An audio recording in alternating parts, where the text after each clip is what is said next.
Now, NDE Radio, a weekly exploration of near-death experiences and similar encounters with the other side. Now, here's your host, Lee Witting. Welcome to NDE Radio with Lee Witting.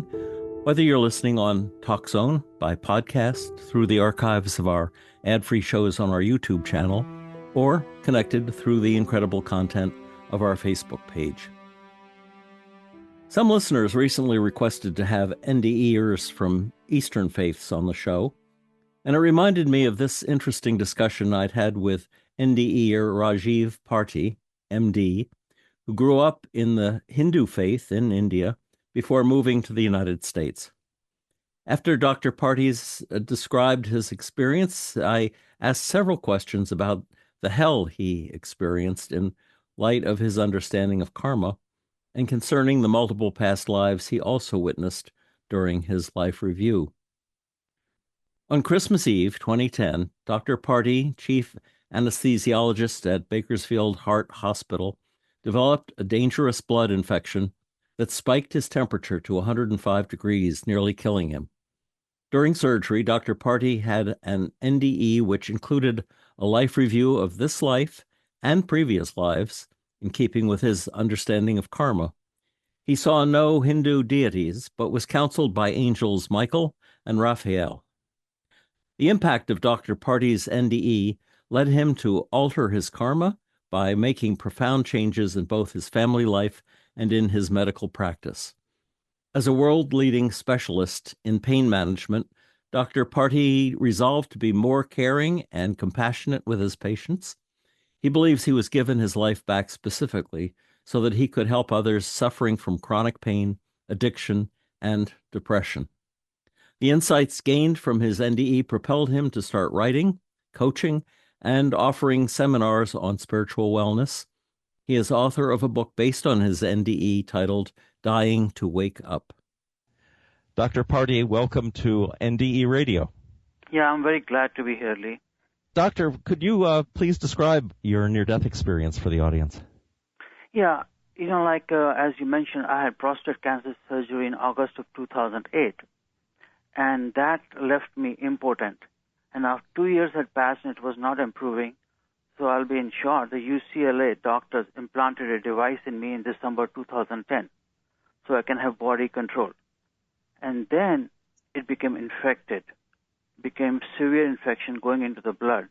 So this is known as sepsis. So on Christmas Day in 2010, they had to do an emergency surgery to take the device out. Otherwise, I wouldn't have gotten better. So during the surgery, I had a near-death experience. And could you describe what happened? What did you see there? Yeah, first of all, going by the operating room clock, I saw myself floating near the ceiling, about 10 to 12 feet on the left side of the table. And from there, my consciousness, my essence, went to different realms. While I was in the operating room, I could see everything, I could hear everything. I even heard a joke being told by anesthesiologist. And when I told the anesthesiologist that I heard this joke, then his reaction was, "Oh, you must have been light in anesthesia." Because I had the same experience myself as a doctor, and when patient told me the same thing, I also brushed it aside. From operating room, my consciousness traveled to a realm which I can call it as a realm of hell. I was being beaten and I was very scared. Why am I here? What have I done? And the understanding was given to me because so far I had led a very, very selfish life. I did not care for my patients. I did not care and emotionally. I cared for my patients technically, but not emotionally. And after I started praying and asking for help, my father showed up, who had passed away about 20 years ago. And he had been abusive to me physically when I was a child, but here he comes to my rescue. And from there, he guided me towards a tunnel. In the tunnel, my father gave me a piece of advice, which he told me, "My son, if you keep your consciousness clear and you are truthful to your own self, the divine will take care of you." While I was in the tunnel, I had review of my present life. It was like a third-person review where I could feel what the other person was feeling by my actions, good or bad. And for me, the most amazing part was that I had a review of my past lives, and 2 past lives from that incident I remember very distinctly. One, I was a poppy farmer in Afghanistan with a henna-colored beard, about 1800s, and I got addicted to this opium sap, which in this life manifested as my addiction or dependence on pain medicines following my 7 surgeries. And one of the other past life was where I was a cruel prince and whipping poor farmers. And I guess that manifested in this life my being not caring or being very selfish. From the tunnel on the other side, I was greeted by 2 angelic beings. Being a Hindu, I was not familiar with the angels, and they kind of telepathically introduced me that they were Michael and Raphael. And it made sense to me later, because Michael is the angel for strength and Raphael is the patron saint or angel for healers and helps with healing. And they gave me knowledge, and they guided me towards a meadow. The meadow was full of beautiful roses. I can still visualize them right now. And there was a clear stream flowing, and there was a distant chant which sounded like Om, and I could feel the light breeze on my ethereal body. Then I was in presence of a light being. The light being was like 1,000 suns at the same time, but it was not injurious to eyes. I felt so much of love there that is indescribable. Like I say, all my senses were soaked in love. And there I was given the understanding that it is not my time. I have to go back, but my life will be totally different. And materialism will be gone. I have to serve and share. And from there, suddenly I woke up in the recovery room. Now, I saw in another interview, you asked the doctor if he'd given you ketamine as a drug, because that can induce hallucinations. And it prompted me to wonder, or to ask you, does ketamine induce out-of-body experiences, or is it different than that? Is it different than your experience? Ketamine is what is known as a dissociative anesthetic. It dissociates the feeling part from the body, if body is being cut. And it can induce hallucinations, and it can give what you call feeling of out-of-body experience. But I looked at the medical records. No ketamine was used. And usually ketamine is used in small children for small surgical procedures or for burns, dressing changes. It's hardly used in adults. Yeah.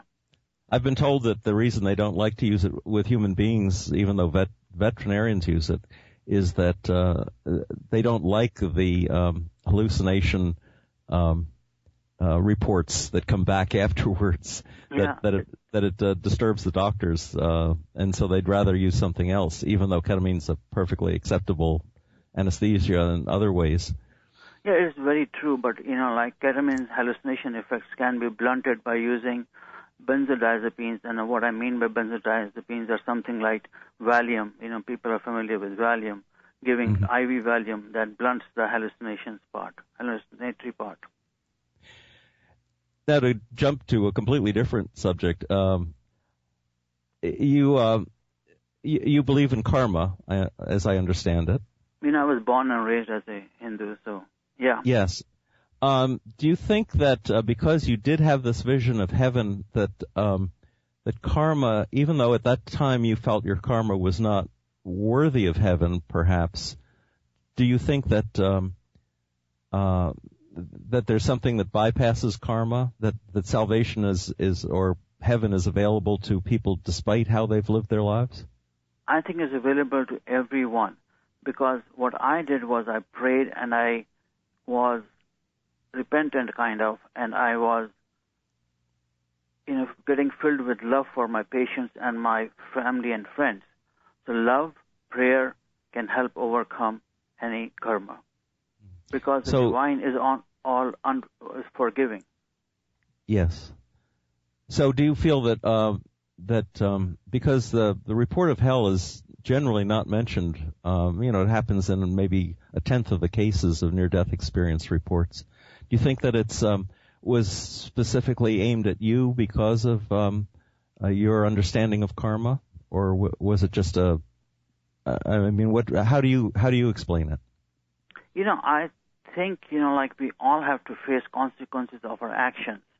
Even though the God is all forgiving, unconditional love, but I still feel one has to face the consequence of our actions. Like I give an example, like my mother loves me a lot and she'll forgive me for anything I do. I know it.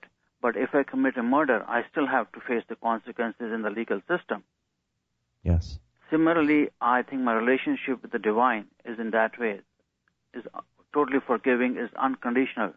But my not being lovable, not being kind to my patients especially, was contributory to my being in the hell.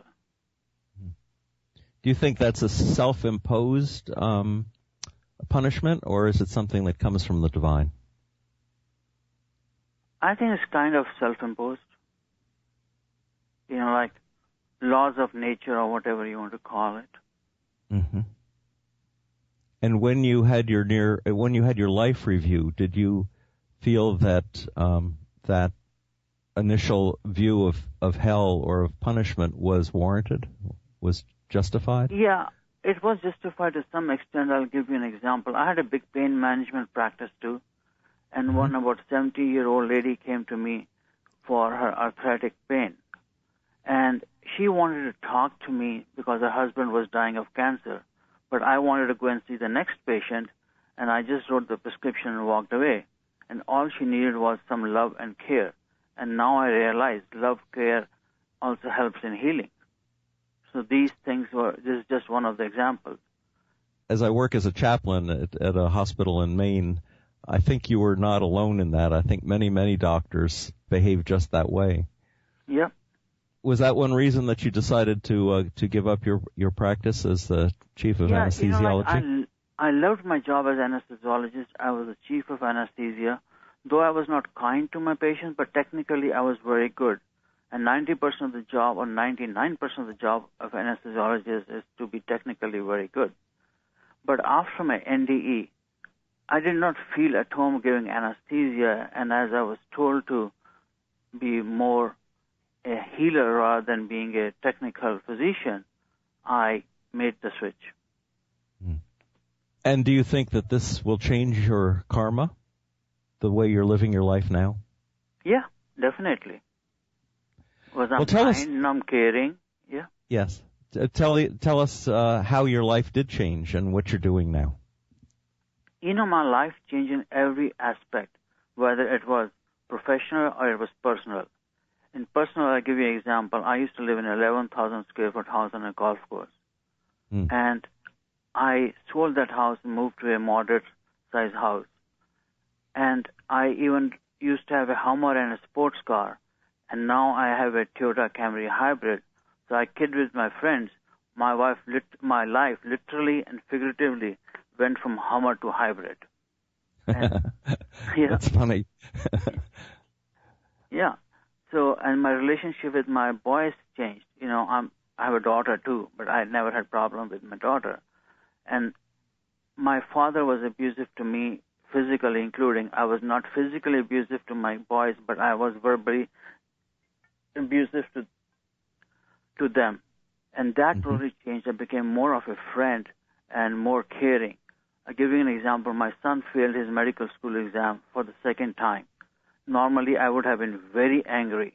But this time, I sat down with him, talked to him calmly, and we came up with a solution that I will go with him he was in Aruba, and spend 2-3 months there and help him pass, rather than being screaming and not getting anywhere. So this NDE broke generations of abusive behavior, because my grandfather was abusive to my father, and my grandfather's father was abusive to him. So this is one of the examples that broke generational abusive nature. One of the things that some fundamental Christians say is that it's not what we do, but it's our faith that makes God love us or gets us to heaven, however you want to put it. And yet, what you're saying seems very true to me, that our behavior has to reflect our faith and behavior have to go hand in hand, and that it's very, very important how we live our lives. I think it's very important. I agree with you. How will not just believing, like not leading a good life, a helpful, caring life, and then expecting God to forgive unconditionally. I think one has to live this life also the best one can. Mm-hmm. In a way, it justifies the notion of reincarnation. If we can come back as better people, if we can come back and teach others how to love, that would be a very important reason for reincarnation to exist. Yeah. From my experience, I call what I discovered or they're known already as 7 eternal truths. And I can enumerate a few of them. Like, first of all, with my out-of-body experience, that consciousness can exist outside the body. Then meeting my father was like, there is life after death. And then having a past life review was like, we have a future and past lives. And then meeting the angelic beings was that there are entities, angelic entities or ascended masters or higher self, which are there to help us. And then being the presence of the light being, all I felt was love, which is the core basis of all reality. And then also it gives me, because I felt in the light being that I was a part of the light being, but I was separate from the light being. And the best I can describe is like ocean waves. We all are ocean waves. We are made of the same thing what ocean is made of, and we are connected to each other. That connection is very important to have in this life, that what I do affects you and what you do affects me. Do you think when we finally reach, let's, for a better word, call it enlightenment, that our waviness merges with the constancy of the light? Do we lose our identity? I believe that. Yeah. I believe that. And that part of it comes from my experience, and part it comes from my growing up in India too. That is known as moksha, salvation. Yes. And after that, there would be no more reincarnation. Yes. In the other interview, I heard you say that your wife had asked why you saw Michael and Raphael and not some of the Hindu gods when you were there. Yeah, that's so true. I got to tell what I saw. And I did some research, and I talked to Dr. Moody also, Raymond Moody, the father of NDE. Yes. He says what he has found out, the people's religious background does reflect in their NDEs. And in my case, I have been in the U.S. since 1982, and maybe I've got familiar with the Christian values that angels showed up. Have you talked to other Hindus who've had near-death experiences? No, I don't know of any. I live in a small town, and I have not met any Hindus who had an NDE. But I've read about the books on NDE by Indian authors, and they described, Indian god of death, Yama. Did you feel that was what you saw when you were going through that hell part? I think so. Interesting. Yeah. So my NDE was not a Christian NDE, not a Hindu NDE, but it was an NDE for myself. Yes, and I think from other reports as well, that's true, because it's a universal experience, but you're going to have your own interpretation of it. Have you thought at all about how, when your soul comes back to your body, how does your brain gain that information that the soul brings back? Because obviously your brain wasn't there along for the ride. I believe that consciousness, first of all, can exist outside the body. It is like radio waves, and the brain is used as an instrument to interpret those radio waves and in the common day-to-day activities. So the waves are there independent of the consciousness is independent of the body or brain. It must be quite a surprise to the brain, though, when it gains the information that arrives back with... Yeah. Mm-hmm. Go ahead. It was very surprising to me, too, and I felt a lot of joy and I felt a lot of gratitude I wanted to go down on my knees and thank heavens for what I had experienced. Had you, as a doctor, heard other reports of NDEs? And what did you think of them before you had your own experience? I had a patient about quite many years ago who had a special kind of surgery where we actually freeze the patient down and there's no blood flowing to the brain or the heart. And maximum we can keep patients in a suspended state is an hour. And that patient, after the surgery, described me what I'm describing about my own self, kind of. And then I thought, he didn't get oxygen to his brain for some time, that he must be hallucinating. I realized so mean to him that I even prescribed him a shot of Haldol, which is an antipsychotic medicine. So I did not believe in NDEs, like a lot of other doctors, like Evan Alexander, until it happens to your own self. Then you have no choice but to believe it. Yes. Well, Evan is doing a lot to communicate his experience to the world, and I gather you are too. Tell us about what you've written.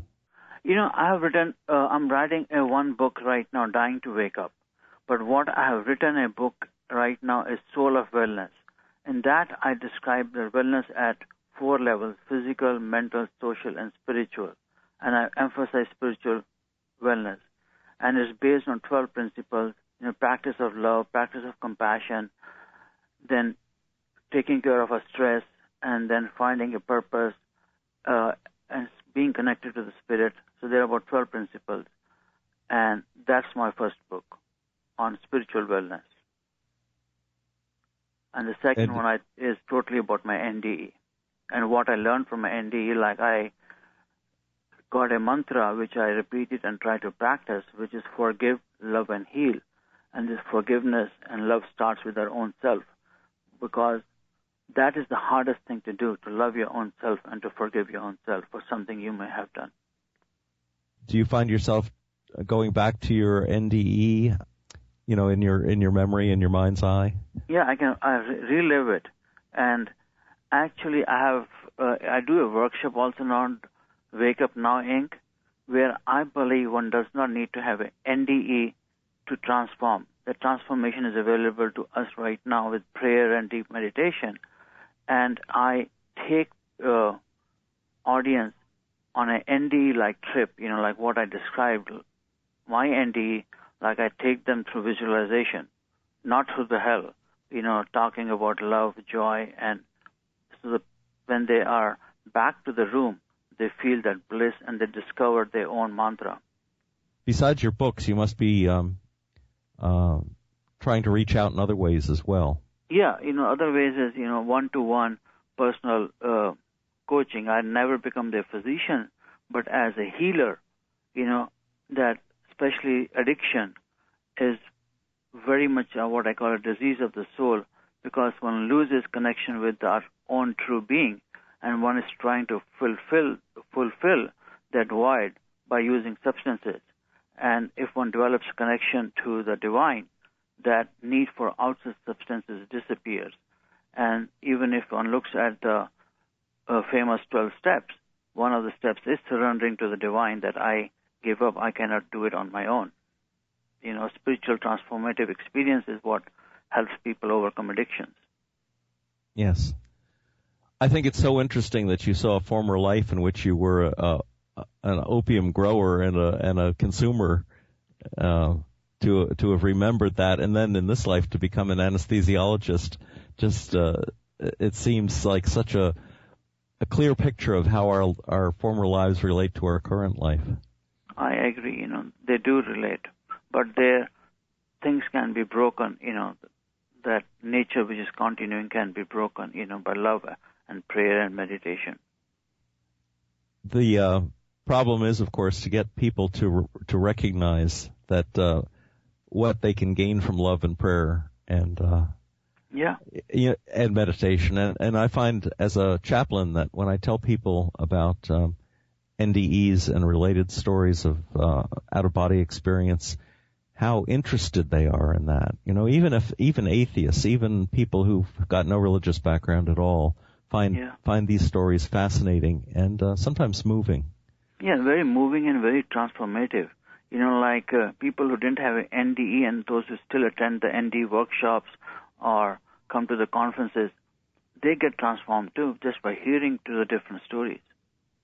Do you see a time when there'll be enough people who've had NDEs, because millions of people have had NDEs, that we will change the whole consciousness of the world because of this experience, because of the shared experience?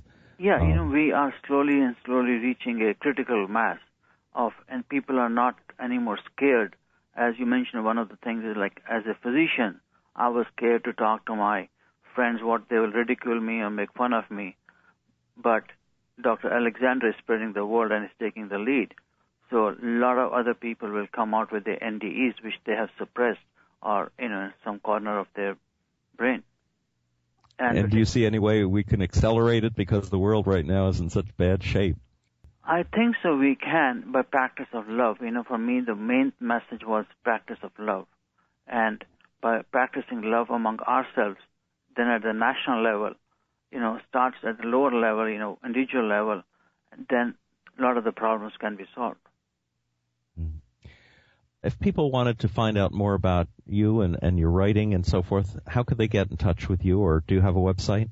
Yeah, I have a website, and it's very easy to remember, www.drparti.com. My last name, it sounds like party in American pronunciation. Instead of Y, it is I for India. So that's the easiest way to remember, drparti.com. My thanks to Dr. Rajiv Parti for sharing his NDE as experienced from an important Hindu perspective. And of course, my thanks to you for listening.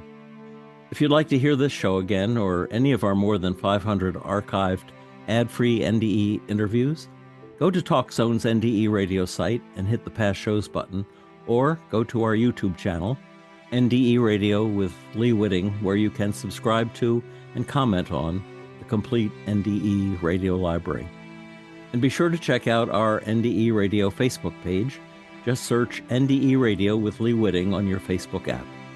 And listen next Monday, 11 a.m. Eastern at TalkZone, for more NDE Radio. I'm your host, Lee Witting, saying once again, thanks for listening.